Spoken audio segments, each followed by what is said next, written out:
Dober večer. 49-letnika, ki je bil pogrešen od nedelje, so v iskalni akciji na območju Karteljevega našli mrtvega. Kot so sporočili iz policijske uprave Novo mesto, so ga včeraj našli pri razcepu za Gorenje Kamanje ob Stari Dolenjski cesti. Moškega, ki je hodil pešo ob robu ceste, je zbil mlajši voznik in pobegnil s kraja nesreče, ne da bi ponesrečencu pomagal. Zapustitev poškodovancev v prometni nesreči brez pomoči velja za kaznivo dejanje. Svojci so pogrešenega iskali že od petka. Policisti so pogrešenega sprva iskali v Novem mestu, saj so sledili signalu njegovega mobilnega telefona, žal pa se je izkazalo, da je telefon žrtve pri občanu, ki ga je pobral s ceste in ga odnesel na drugo območje. Iskanje pogrešenega so zato nadaljevali s pomočjo drona. S pomočjo katerega smo pogrešeno osebo včeraj okoli 9. ure našli na območju Karteljevega. In ugotovili, da gre za žrtev prometne nesreče.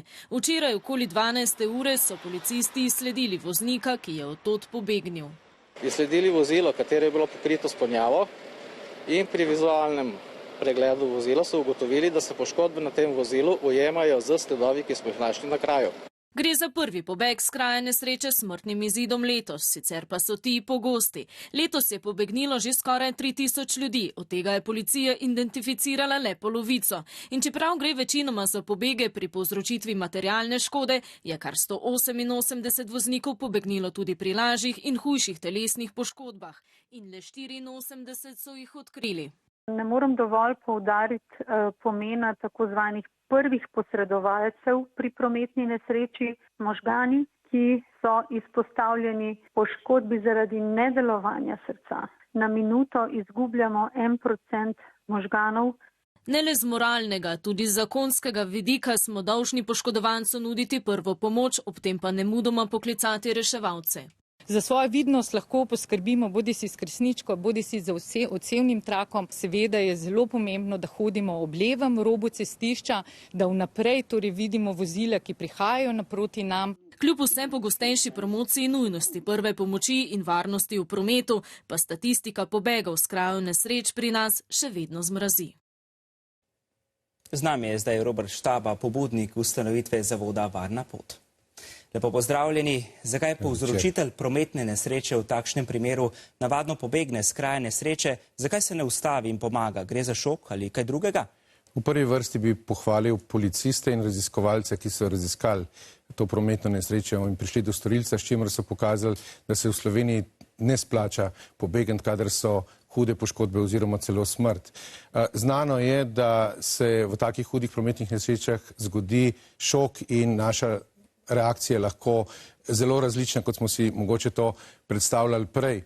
Pa vendar v tem primeru, ko je storilec pobegnil in potem je minili 3 dni, je imel dovolj časa, da bi ta šok prijavil svojim bližnjim, se prijavil na policijsko postajo, predvsem pa, da se sooči z svojo odgovornostjo, kar je storil. Kdaj se povzročitelj prometne nesreče zave, kakšne so posledice? Te so lahko usodne, samo letos je bilo, slišala sva, 3000 pobegov s kraja nesreče.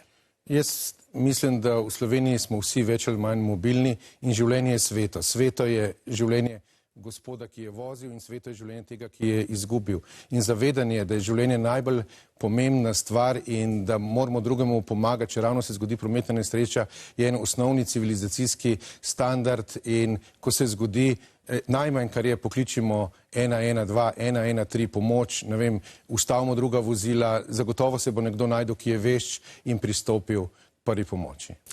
Kaj pa naključni mimoidoči velikokrat samo opazujejo posledice nesreč ali tudi priskočijo na pomoč?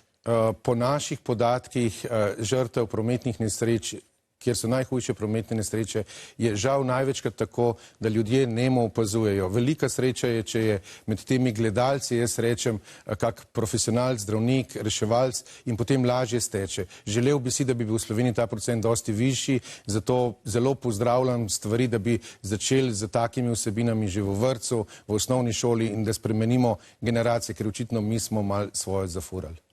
Hvala za obisk Dnevnika. Hvala vam.